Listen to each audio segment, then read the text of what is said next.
For our first question, I'll call on the Honourable Leader of the Official Opposition. Thank you so much, Mr. Speaker. Last week, we learned that the cloudy web of convoluted corporations that is the Irving Empire has yet to divest the 2,200 acres that have become known notoriously as Brendell Farms. We now know that Red Fox Acres, an Irving corporation, still owns that land and leases it out to Lady Slipper Farms Limited, a New Brunswick corporation owned by, yes, you guessed it, the same Irving family member as Red Fox Acres. In other words, the Irvings are leasing out the land to themselves. A question to the Minister of Agriculture and Land. Do you view this as acting within the spirit and intent of the Lands Protection Act? And can you confirm that the Irvings are still within their landholding limits? Honourable Minister of Agriculture and Land.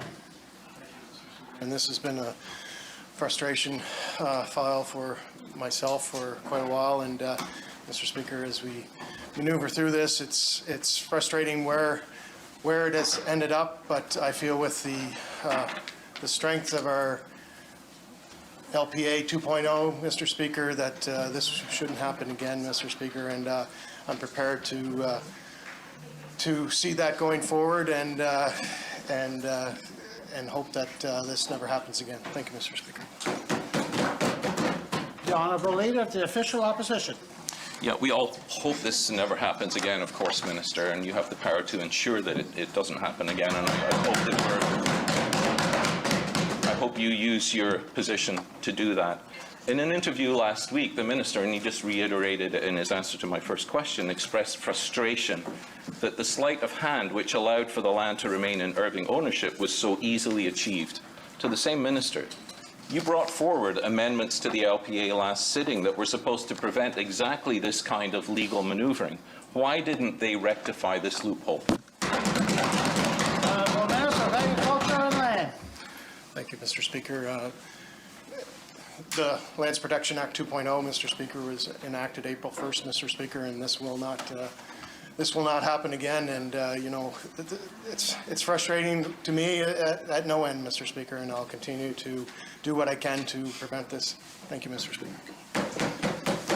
The Honourable Leader of the Official Opposition. I didn't hear as to why the changes we made last time did not prevent this from happening and what you're going to do to rectify that, to make sure that it doesn't happen again. I didn't hear that. The IRAC report into the original land sale was completed in 2020, but it has yet to be made public. All we know from the report is that 2 individuals and 1 corporation were not in compliance with the LPA. To the same Minister, when will all islanders finally see this report that lays out why the sale was in violation of the LPA and who exactly was out of compliance? Honourable Minister of Agriculture and Land. Thank you, Mr. Speaker. And of course, the investigation is in the hands of the Privacy Commission, Mr. Speaker. Privacy Commissioner is independent body, Mr. Speaker, that works for the Assembly, Mr. Speaker. So the member of the opposition has the right to ask her when this investigation will be released, and I look forward to that as soon as possible. Thank you, Mr. Speaker. The Honourable Leader of the Official Opposition. Thanks, Mr. Speaker.